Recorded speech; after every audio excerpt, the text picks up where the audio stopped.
Hi, I'm Will Butler-Adams and I'm CEO of Brompton Bicycle. We export about 80%, and in that 80%, key markets are Germany, Benelux, South Korea, Japan, the US. Under the right circumstances, trade can be beneficial, but why is it necessary to have more trade?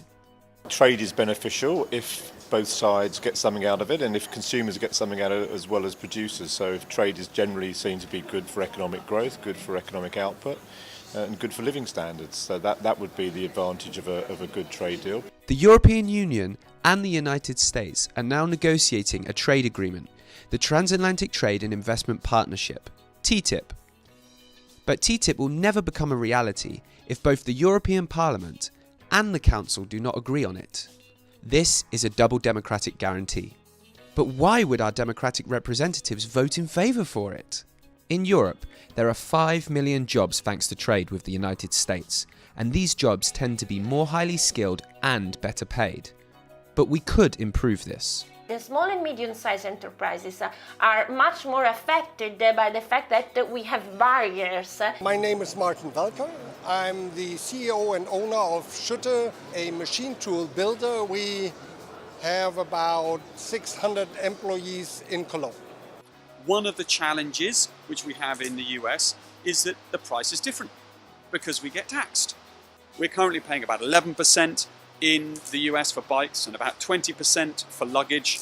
We really can't even sell our luggage in the US because it's not competitive. And because the tariff is at 20% for luggage, bags, we're selling a bike without the bit that makes it really fun, the bag, because it's so expensive.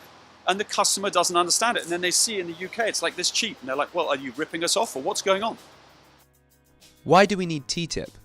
Isn't it the WTO that sets the rules for international trade?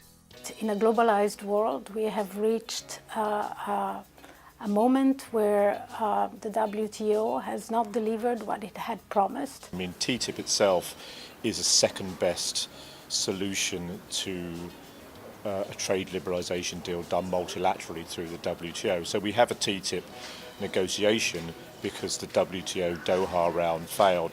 Who will set the global standards for the regulation of goods and services in the 21st century? The EU and the US are more likely to be successful if they work together.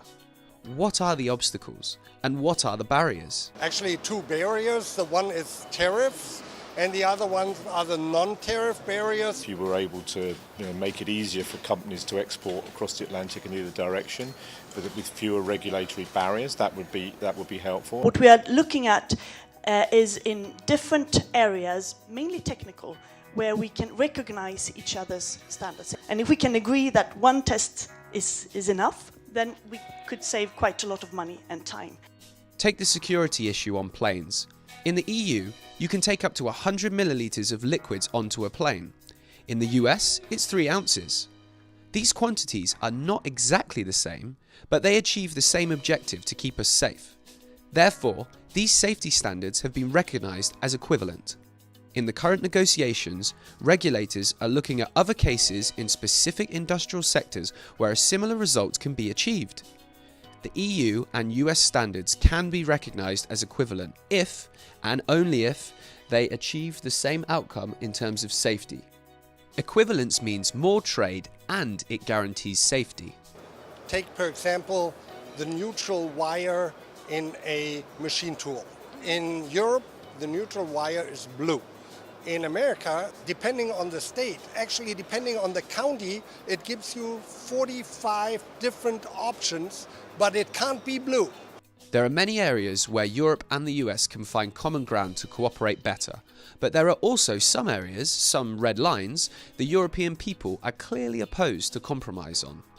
Red lines for the negotiations are clearly defined.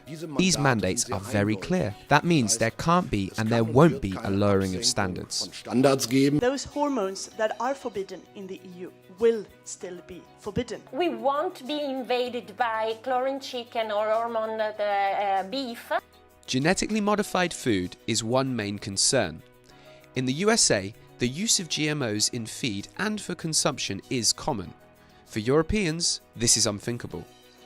I think think there are some issues which are going to prove so difficult that they may have to be excluded from the deal. I think GMO foods in Europe, I think that's going to be a pretty hard sell. That is why the European institutions clearly stated that GMOs will be excluded from TTIP. We are not able to accept any possible agreement on GMOs.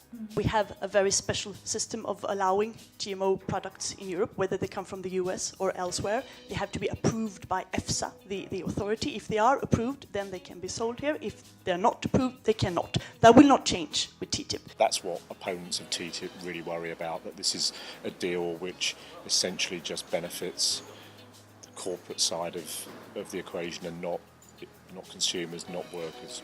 We need to have international agreements which are small and medium-sized enterprises friendly, consumer friendly, and that are able to respect the fact that we have values, we have standards, we have rights, and we want to protect them. This could really be a gain for the well-being of all the people.